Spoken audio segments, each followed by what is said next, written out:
Hey, Jim, can you mute that channel the iPad was plugged in? Mute the channel the iPad was plugged in. He's buzzing. There it goes. Got to be honest with you. Not that anything else I've said was, there. Sorry, Bob, you got me. Of all of the Sundays of the year, Mother's Day has probably become one of the toughest. Because she ain't here anymore. And I know that there's some with us today that this may be that first Mother's Day without Mom. There's some here that this may be the 30th or the 31st or 32nd without Mom. I'm thankful for the memories. I'm thankful for the memories of a godly mother. Thankful for the life lessons and the wow, let there be sound. Thankful for the life lessons and the timely truths that every now and then just pop into my head, and I'm like, yes, ma'am. I get it. You're right. I'm thankful that I have that to fall back on. You know, there's a sad reality in the world that we live in. There's a lot of kids that can't say that. There's a lot of young folks and old folks going through life that have no solid footing that Mom laid, that have no memories of a mom that led them to an altar to pray when they were an 8-year-old little boy to receive salvation from Christ. There's a lot of people that don't have that memory. I'm thankful for those memories. If you're here today and Mom has gone on, I want you to know that today is a tough day. I get it. But I want you to know that those memories linger forever. Those good memories, those life lessons that you learned, those elbows that got scraped, and the memory of Mom always taking care of. Isn't it amazing how Mom has that touch? I can do just a perfect, nurse would be proud of me job, doctoring it up and bandaging it and putting the ointment on it and making it look all nice and pretty and clean, but the hurt's still there until Mama gets a hold of it. That's what mamas do. And it does. It bothers me that we take time one day a year to say thank you to Mom. We take you for granted the other 364 days of the year.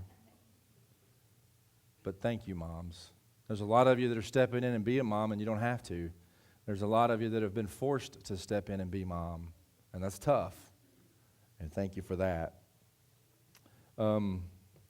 Mother's Day is always a hard thing to talk about. It's a hard thing to build any kind of a message around Mother's Day. So I'm going to attempt something today. I'm going to attempt to make us laugh. We'll probably cry some.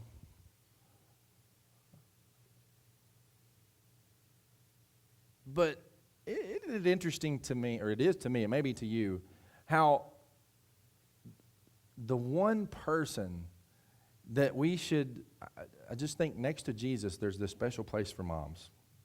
You know, God should be first and foremost in our lives. That's undebatable. But right next to him, Mom's got a special place. Why is it that we beat her up? Why is it that we take her for granted? Why is it that we use her and abuse her for everything that she has just so that we can get, just so that we can be happy? You ever notice that? Kind of seems like that's what we do, but nonetheless, Mom's still there. Mom's still on her knees praying. Mom's still there to provide when we need. Mom's still there to catch us when we fall and to give us a little pat when we need it every now and then. I saw a video yesterday on, I don't know, I think it was on Facebook. When you're sitting watching 400 or 500 little girls dance, you have lots of time to watch videos on Facebook. I watched you, I promise. But there was a video of, you see all the videos of the soldiers coming home and surprising their kids at school. And those are so cool, seeing the kid get all happy and excited because Dad's home. But this one flipped it just a little bit. It was about a 5 or 6 minute video of sons and daughters coming home and surprising Mom. And their reactions were all the same. Immediately there's this look of shock. There's this look of pure terror. There's this look of excitement. And then there's this look of, I don't know what to do. But in all of them, it's the same. Right after that, the tears start falling and the hugs start. And just the happiness that's in that moment is a cool thing to see when a mother and a child are reunited.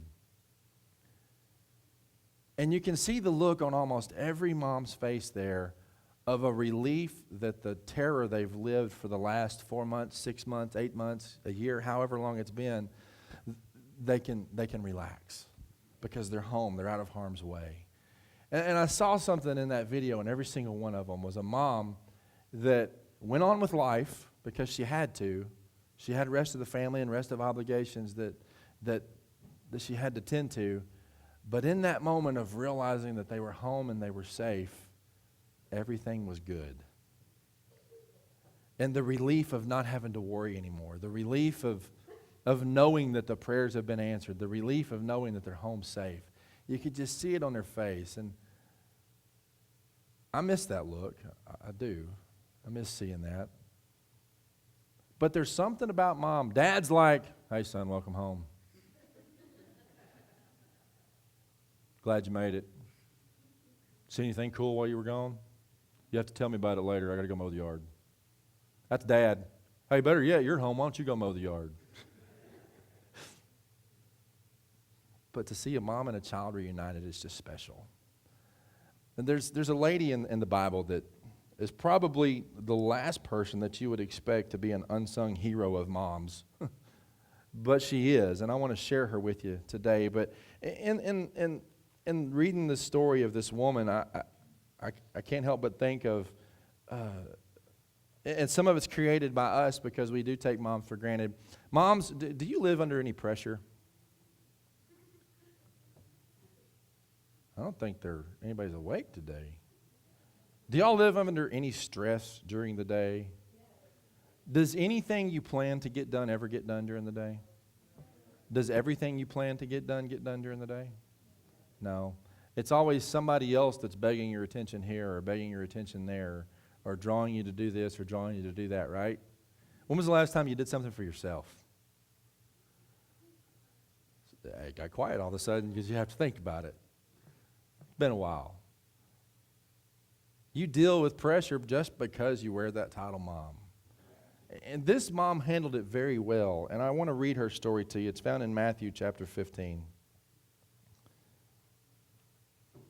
I would vote this woman Mother of the Year.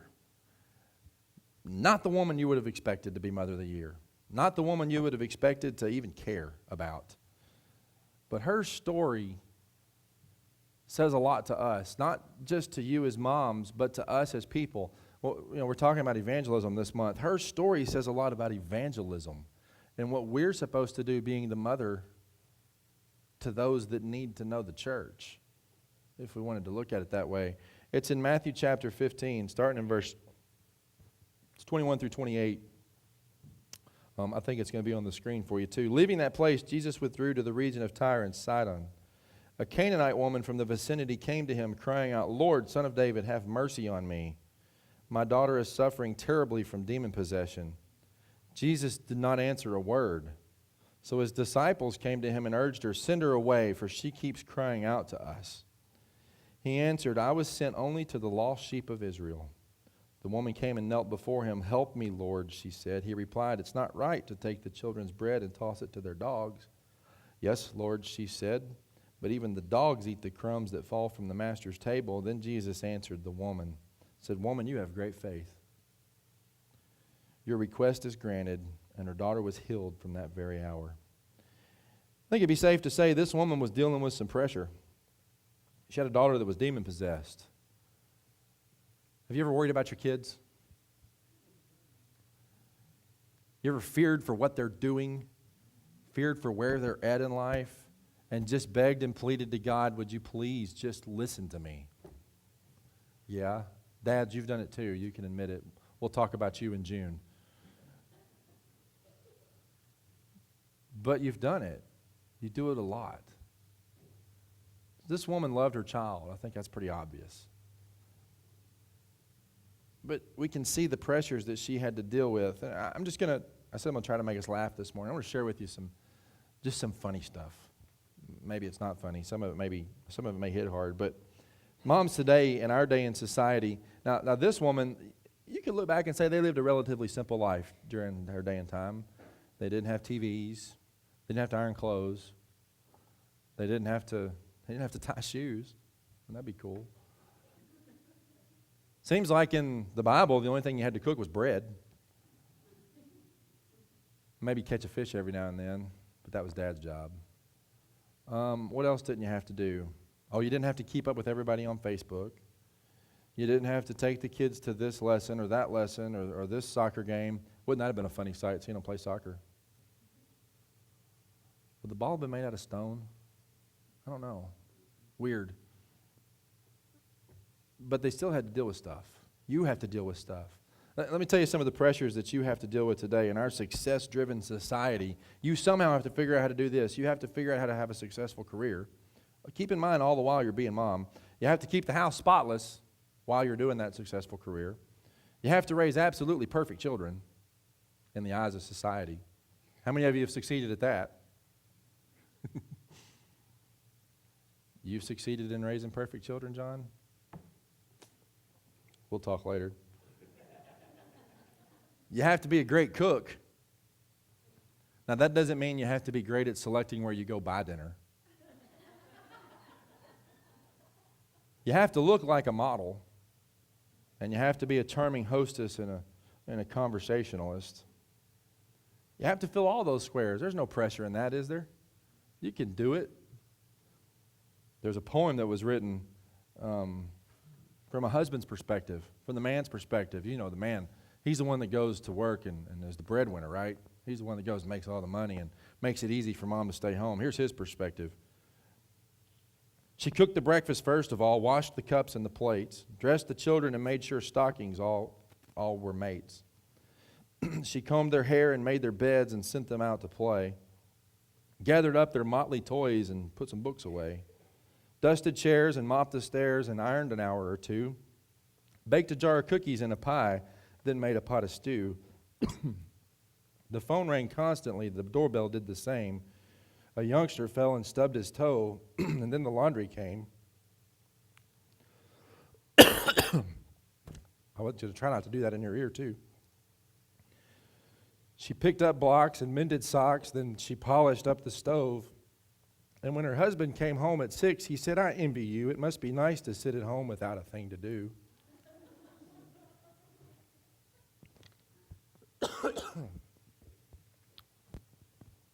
You ever felt like that, moms? Dad, I hope you're not the one that's come home and said that. Because, Dad, here's what's wrong with that. Do you know how much mom would cost you if you paid her as a professional? Let me give you an idea. This was actually a study done by an attorney. And the study was to see what the monetary value of a wife's services would be in the home. And so he listed several of the chores, several of the job descriptions that she would have to fill. Keep in mind, this is just a few of them.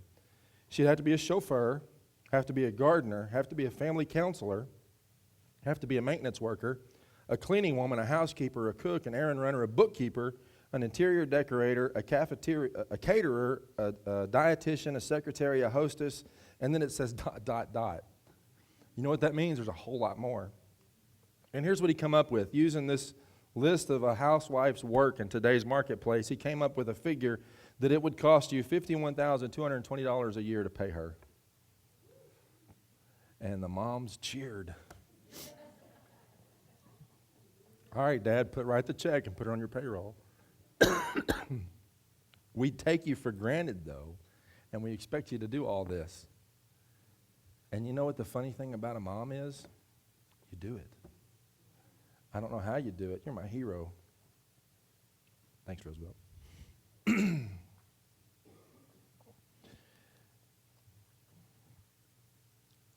ever view mom as being a profession? Hard to put on a job application, professional mom. Nobody views you as a professional. You're just doing your job. Another interesting study looked at high school girls in the Northeast between ages 11 and 18. I guess it's really not necessarily teenagers, but asked what profession they would be interested in doing. And would you believe that 80% of them actually said the profession they wanted to do was to be mom? Maybe there is still hope for our world. A second grade class, the teacher was given a lesson on magnets. And he introduced the class. He asked them a question, or she asked the question, introduced the class to this lesson. She asked the class, "My name starts with an M and I pick up things. What am I?" And a little boy in the back shouted, "Mom!"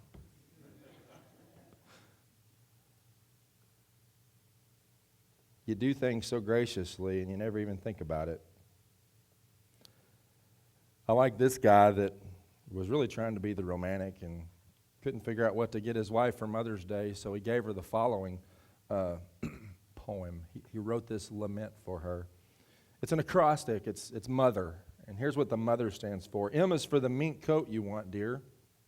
O is for the opal ring you crave. T is for the tiny car you'd love, my sweet. H is for the hat that makes you rave. E is for the earrings you admire, my love. R is for the rug on which you tread. Put them all together, they spell bankrupt, so I'm giving you this handkerchief instead. Let's see, what was it? $51,220 a year? Yeah. I particularly like this little boy. Little boy forgot his lines in a Sunday school presentation, and his mother was sitting in the very front row trying to prompt him. You've been there before, haven't you? Maybe not in the front row, but come on, you can say it. You know it. You did it at home this morning. That's kind of what I was feeling, trying to get them to sing. You did it at home. She gestured and formed the word silently with her lips, but it didn't help, and her son's memory went completely blank. You've all seen that look on the kid's face before, too. Finally, she leaned forward and whispered the cue to him. She said, "I'm the light of the world." That was his line, to say, "I'm the light of the world." So the boy's face lit up, and with a loud exclamation, he said his line, "My mother's is the light of the world." Guys, kids, what age do we quit looking at mom that way? We do. We don't mean to, but we do. Mom's still the light of your world. Did you ever think that a mom's character could be summed up in 4 words? When we say all of that, the pressures that you deal with, the things that you have to deal with in life, and all that we expect you to be, and we're going to sum your character up in 4 words. I would hope that your character can be summed up in the 4 words that this Canaanite woman's character is summed up in. When Jesus tells her, "Woman, you have great faith." I know a lot of you. I know your character, and I can say your character is summed up in that. I know the prayers that you carry for your children. I know the hurts that you carry for your loved ones. And I can tell you that I see your character as a character of great faith. This Canaanite woman, she was a woman of great faith. She was a woman that had to deal with pressure. But you know what? She didn't let that bother her. She didn't let the pressures of the world, she didn't let the 24-hour-a-day job of dealing with this demon-possessed child of hers bother her. Now, she had issues. There's no doubt about that. She had concerns, and she was worried, but I think that it says a lot when Jesus tells her, "You have great faith." And I want to share with you just a few thoughts on why I think that might be, and some things that she had to overcome. You know, we were talking last week about those walls, about barriers that we have to overcome when we talk about evangelism. And I think that this woman probably had to overcome some barriers to even get to a place where she could even talk to Jesus. First of all, she was a woman. Go back 2,000 years. That didn't happen. Not the only time that a woman's come to Jesus and talked to him. Not the only time Jesus talked to a woman either. But she was a woman. She had to overcome that barrier. That's just a no-no. You don't do that. She was a Gentile in the land of the Jews. And she was a Canaanite woman at that. This was people that weren't supposed to be part of this culture. These were people that were outcast. Do you know that we look at people the same way? I don't think we mean to, but we do. We look at people as outcasts. We look at people as not part of us. There's a barrier to overcome there, but she did it. This was a woman who was not afraid to seek what she needed to seek for her child. And I'm thankful for that. What other barriers did she have to deal with? Well, there was the barrier of time. You know, there's a lot of times that we're too busy to even pay attention to the spiritual needs of our children. There's a lot of times we're too busy to pay attention to their hurts and to their desires and to their needs.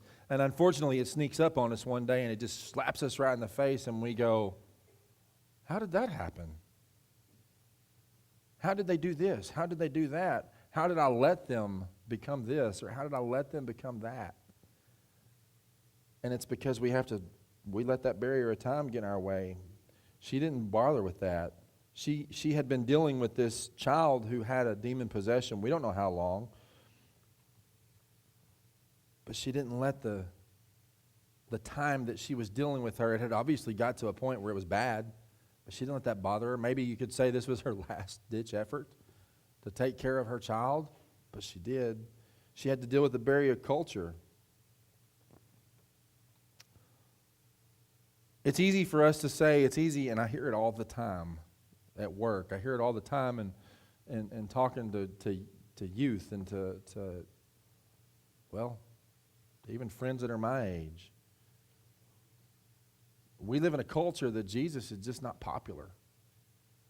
I don't know if you're aware of that. We live in a culture where there's people that would just as soon kill you because you claim to be a follower of Jesus.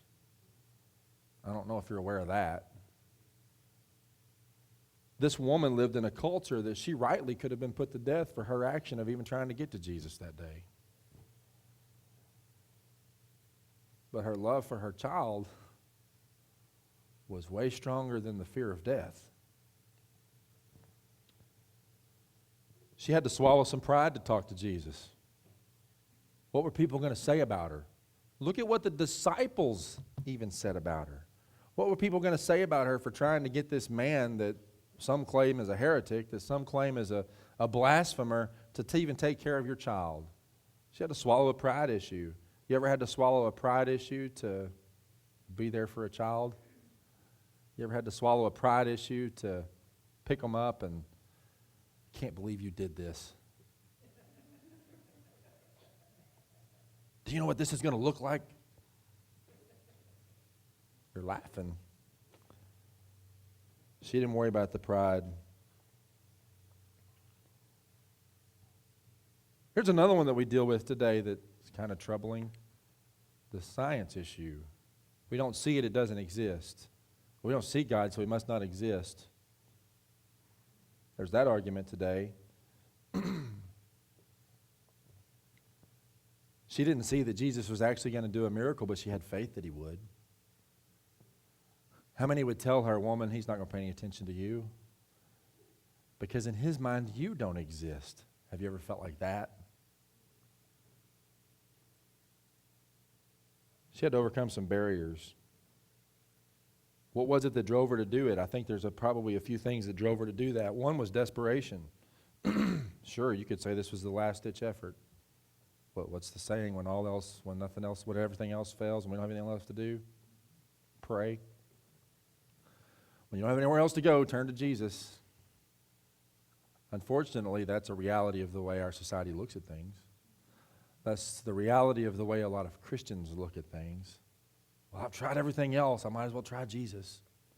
I'm thankful that this woman was willing to try Jesus. But I just wonder if this wasn't a last-ditch effort, but it was just the first chance that she got. The odds were against her to even get to this point. The odds were against her for Jesus to even listen to him. Even his disciples tried to push her away. Even Jesus questioned her about why she's there. You could make the argument that Jesus tried to push her away. It's not right to take the children's bread and toss it to their dogs. What does that mean? It's not right for you to try to get my attention from the people that I'm here for, you dog. Did it deter her? No. She had a desperation. She had a determination. She had a desperation out of love for her child. I know that you would go to the ends of the earth and back for your children. I've seen some of you do it. Why? Because you love them. Why? Because at some point there's a desperation to see them get it. And you know what get it means. To see them come to Christ, to see them get out of the situation that they're in, to see them wake up and just realize what they're doing and go a different direction. Some of you are praying that even today. And my heart breaks for you. And I pray that prayer right there with you. But she did it out of desperation. She did it out of determination. She did it out of love. And she did it out of vision. I'm sure this woman knew the miracles. I'm sure this woman had seen, had heard the stories of what this Jesus had done, what this Jesus could do. If he's done this for others, could he do this possibly for my child? I love my child enough to believe in faith that he can. And I love my child enough to put up with whatever it is that's going to become of me to do this. And then she persisted. She didn't give up. When the disciples started to question her, when in verse 23, Jesus didn't answer her. She questioned him and he ignored her. What would you do? You ever felt like he's ignoring you? You can be honest. I have. You ever felt like he just doesn't hear the prayer? You ever feel like he doesn't even care about the prayer? She could have just turned and walked away and said, well, I guess my child's dead because I tried the last thing I knew to try, and it didn't work. The disciples even tried to get Jesus to shoo her away. And Jesus answered to her, I was sent only to the lost sheep of Israel. She's a Canaanite woman. She's not one of those.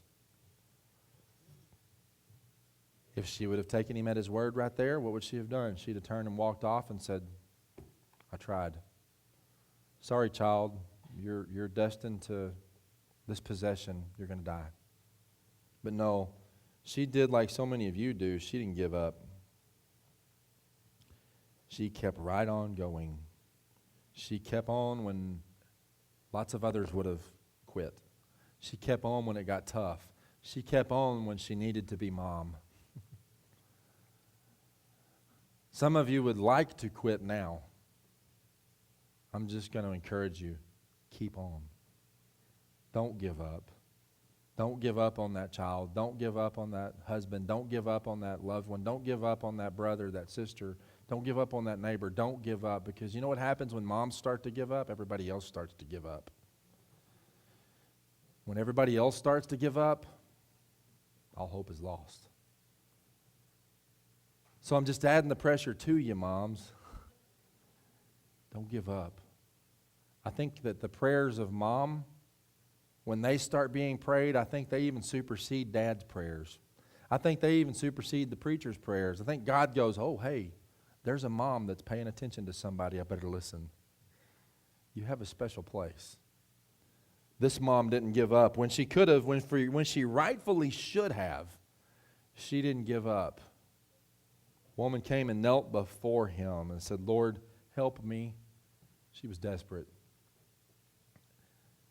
Maybe even the most desperate that she'd ever been. And Jesus answered, it almost baffles me. It's not right to take the children's bread and toss it to their dogs. Woman, what I have is not for you. You're one of those dogs. And she agreed with him. Yes, you're right. I am one of those dogs. And then Jesus makes a statement about her that you can read all of the Gospels front to back. You can read them multiple times. You won't find him make this statement about any of his disciples. You won't find him make this statement about any follower of his. You have great faith. Because even though you know rightfully what should happen, and even though you know rightfully in your society who you are and your place in life, you still have faith in that who I say I am is the truth. And what I say I can do, I really will do. And because of your great faith, go home. Your child's healed. Mom, don't give up. You may feel like whatever this situation is, I've brought it upon myself. Whatever this situation is, wherever my child is, wherever my husband is, wherever my so-and-so is, they're hopeless. Wherever they are, they rightfully deserve to be where they are. And you know what? By our society standards, you may be right. But by God's standards, everyone's forgivable. By God's standards, everyone's lovable. By God's standards, everyone needs to be loved. By God's standards, don't give up. Be like this woman. Be the woman of the year. Washington Irving is a writer. He said it this way: the love of a mother is never exhausted. It never changes. It never tires. It endures through all things. In good repute and bad repute, in the face of the world's condemnation, a mother's love still lives on. Do you know your love is a reflection of what God's love is supposed to be through us to a society that desperately needs Him? Moms, I guess what I'm trying to say is, whether we realize it or not, whether if we appreciate it or not, and even whether if we want to admit it or not, we need moms to love us. We need moms to show the love of Christ, even when it ain't easy to, even when you may not want to.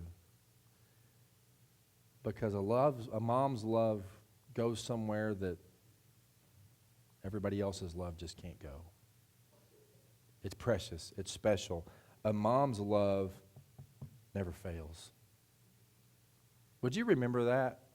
Would you remember that promise? Remember what what Jesus did for this woman, this nobody of a woman. He singled her out as a woman of great faith. There's lots of women of great faith sitting in here this morning, and I thank you for who you are, and I thank you for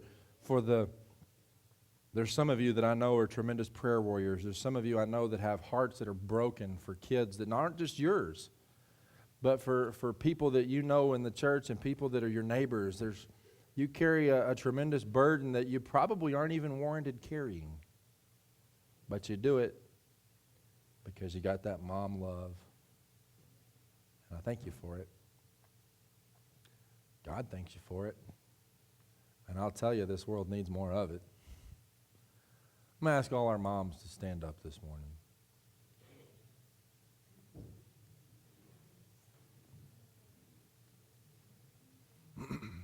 All our moms to stand up this morning. You'll stand at heart, right? And I'm going to ask you to come to the front. If you can. If you can't, stay right there where you are.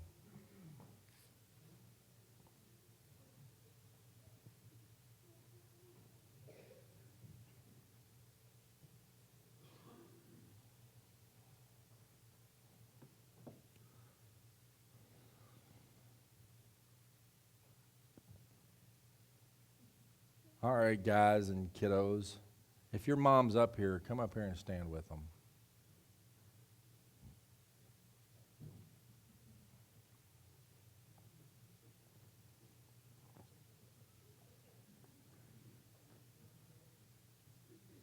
If your grandmama's up here, come and stand with her.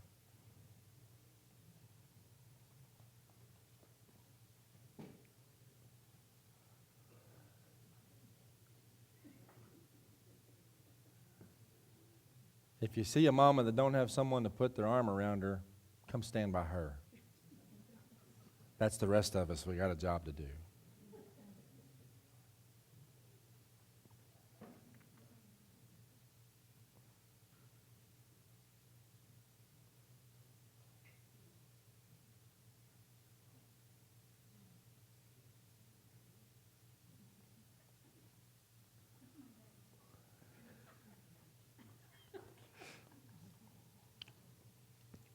We don't have a fancy gift to give you this morning, but you don't need a gift. You just need to know that you're thanked and that you're loved and you are appreciated more than you know. And I see a bunch of mamas up here that have permission to be mamas to my kids anytime you see fit.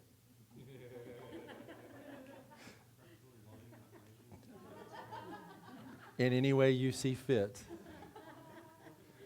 Can I just say from the bottom of my heart, thank you for doing what you do every day. You don't ask for the accolades. You don't even ask for the job, but you got it, and you do it so graciously, and we say thank you. And I want to encourage you. It's tough being mom. Would you agree with that?